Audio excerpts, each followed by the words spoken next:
టిఫిన్‌లోకి చట్నీ ఎలా చేయాలో చూద్దాము. నేను చెప్పే చిన్న చిన్న టిప్స్‌ని ఫాలో అవుతూ చేశారంటే చట్నీ అనేది సూపర్‌గా వస్తుంది. లేట్ చేయకుండా స్టార్ట్ చేసేద్దాం పదండి. ఒక బౌల్‌లోకి కొద్దిగా వాటర్ తీసుకొని 5-7 పచ్చిమిర్చిని వేసుకొని మీడియం ఫ్లేమ్‌లో కుక్ చేసుకోవాలి. వాటర్‌ని మరీ ఎక్కువగా వేయకండి. కొద్దిగా వాటర్ వేసుకొని కుక్ చేసుకోవాలి. అవి కుక్ అయ్యేలోపు వేరొక బౌల్‌లోకి 1 కప్పు వరకు పల్లీలను వేసుకొని మీడియం ఫ్లేమ్‌లో ఫ్రై చేసుకోవాలి. పల్లీలని సుమారు 50-70 గ్రాముల వరకు తీసుకున్నానండి. ఇలా మీడియం ఫ్లేమ్‌లో మంచి కలర్ వచ్చేంత వరకు ఫ్రై చేసుకొని వీటిని ఒక బౌల్‌లోకి తీసుకొని పక్కన పెట్టుకుందాము. చూడండి ఈ విధంగా ఒక బౌల్‌లోకి తీసుకొని పక్కన పెట్టుకుందాము. ఇదే ప్యాన్‌లోకి 3 రెబ్బల వరకు కరివేపాకు తీసుకొని పచ్చి వాసన పోయేంత వరకు లో ఫ్లేమ్‌లో ఫ్రై చేసుకోవాలి. ఇలా లో ఫ్లేమ్‌లో పెట్టి ఫ్రై చేసుకుంటే కరివేపాకు పర్ఫెక్ట్‌గా ఫ్రై అవుతుందండి. అదే హై ఫ్లేమ్‌లో పెట్టి ఫ్రై చేస్తే త్వరగా మాడిపోతుంది. సో లో ఫ్లేమ్‌లో పచ్చి వాసన పోయేంత వరకు ఫ్రై చేసుకోవాలి. అలానే పచ్చిమిర్చి ఉడికాయో లేదో చూద్దాము. చూడండి ఈ విధంగా సాఫ్ట్‌గా అయ్యేలా ఉడికితే సరిపోతుంది. స్టవ్ ఆఫ్ చేసి ఈ పచ్చిమిర్చిని వేరొక బౌల్‌లోకి తీసుకోవాలి.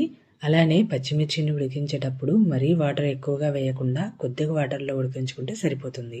ఇప్పుడు మిక్సీ జార్‌లోకి ఫ్రై చేసుకున్న పల్లీలు, అలానే ఫ్రై చేసుకున్న కరివేపాకు, ఉడికించుకున్న పచ్చిమిర్చిని వేసుకోవాలి.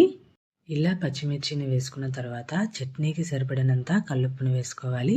కల్లుప్పు అవైలబుల్గా లేనివారు నార్మల్ సాల్ట్ను కూడా యాడ్ చేసుకోవచ్చు.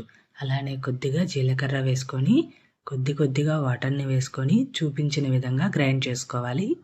ఇలా చూపించిన విధంగా చట్నీ అనేది మరీ మెత్తగా కాకుండా అలానే మరీ బరకగా కాకుండా మిక్సీ పట్టుకోవాలి. చూడండి ఈ విధంగా ఉండేలా మిక్సీ పట్టుకుంటే సరిపోతుంది. మనం చేసుకునే ఈ చట్నీని మరీ మెత్తగా గ్రైండ్ చేసుకుంటే టేస్ట్ అస్సలు బాగోదండి. సో ఈ విధంగా చూపించిన విధంగా మిక్సీ పట్టుకొని దీనిని ఒక బౌల్లోకి తీసుకుందాము. ఇక్కడ నేను చేస్తున్న చట్నీ అనేది సుమారు 2 వరకు కరెక్ట్గా సరిపోతుందండి. ఒకవేళ ఎక్కువ మందికి చేయాలి అనుకుంటే దీనికి డబల్గా వేసుకొని ఫ్రై చేసుకొని గ్రైండ్ చేసుకుంటే సరిపోతుంది. ఇలా ఒక బౌల్లోకి తీసుకొని చట్నీని పక్కన పెట్టుకుందాము. ఇప్పుడు తాలింపు కోసం ఒక ప్యాన్లోకి 1 స్పూన్ వరకు ఆయిల్ వేసుకోవాలి. ఈ తాలింపుకి ఆయిల్ తక్కువగానే పడుతుందండి.